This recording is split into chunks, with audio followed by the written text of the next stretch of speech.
ஆண்டவர் இயேசு கிறிஸ்துவில் அன்புக்குரிய சகோதர சகோதரிகளே,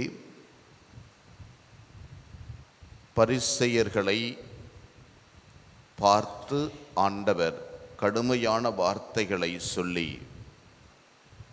இறுதியாக அவர்கள் என்ன செய்ய வேண்டும் என்பதை சொல்லுகிறார். முதலில் கிண்ணத்தின் உட்புறத்தை தூய்மையாக்குங்கள், அப்பொழுது அதன் வெளிப்புறமும் தூய்மையாகும். உட்புறத்தை தூய்மையாக்குவதுதான் இயேசுவினுடைய பணி. இயேசுவினுடைய பிரசன்னம், அவருடைய வாழ்வு, அவருடைய போதனைகள், அவருடைய இறப்பு உயிர்ப்பு அனைத்துமே இந்த உட்புறத்தை தூய்மையாக்குவதற்காகவே நோக்கமாக அமைக்கப்பட்டிருக்கிறது. நம்முடைய உட்புறம் தூய்மையாக இல்லை என்றால், உட்புறம் தூய்மையாக இருப்பதற்கு நாம் தயாராக இல்லை என்றால், நம்முடைய ஒருத்தல் முயற்சிகள், நம்முடைய ஆன்மீக பழக்க வழக்கங்கள், ஆன்மீக பக்தி முயற்சிகள், நம்முடைய கிறிஸ்துவ வாழ்வு முறை, இவை அனைத்தும் பூஜ்ஜியமாக மாறிவிடும். உட்புறம் தூய்மையாவதற்கு ஒவ்வொரு நாளும் தயாராக வேண்டும்.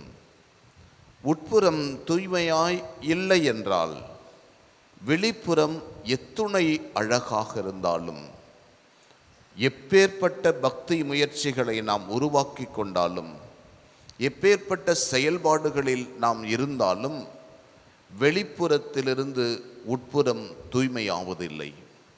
மாறாக உட்புறத்தில் கடவுளின் அருளை கொண்டு, கடவுள் நமக்கு இடைவிடாது அருளை தந்து கொண்டே இருக்கிறார்.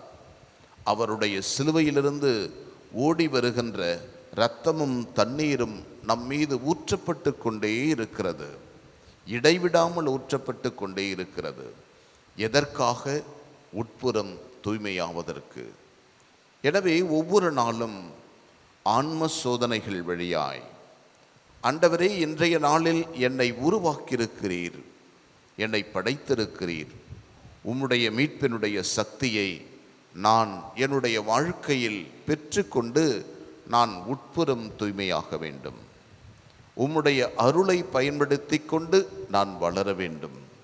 அந்த உட்புறம் தூய்மையானால் நீதி, இரக்கம், பிறரன்பு போன்ற அழகான செடிகள், பழங்கள் வெளியே நம்முடைய வாழ்க்கையின் வழியாய் வரும்.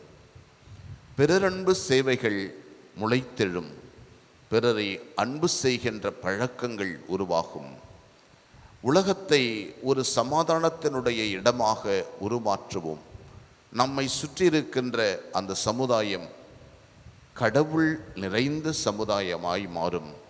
ஏனென்றால் நம்முடைய உட்புறம் கடவுளின் அருளால் நிறைந்திருக்கிறது. கடவுள் நம்மை ஆட்சி செய்கிறார். எனவே அன்புக்குரிய சகோதர சகோதரிகளே, இந்த உட்புறம் தூய்மையாக்குகின்ற பல்வேறு அருட்சாதனங்களை தினம் தினம் பயன்படுத்துவோம். குறிப்பாக மன வருத்தல் செய்வதன் வழியாய், மனஸ்தாபம் பட்டு ஆண்டவரை நோக்கி மன்னிப்பு கேட்பதன் வழியாய், அடிக்கடி ஒப்புரவு அருட்சாதனத்தின் வழியாய், அவ்வப்போது தினம் தினம் நம்முடைய உள்ளத்தை தூய்மையாக்கிக் கொள்வோம். அப்போது நாம் வெளிப்புறத்திலும் அழகாக இருப்போம்.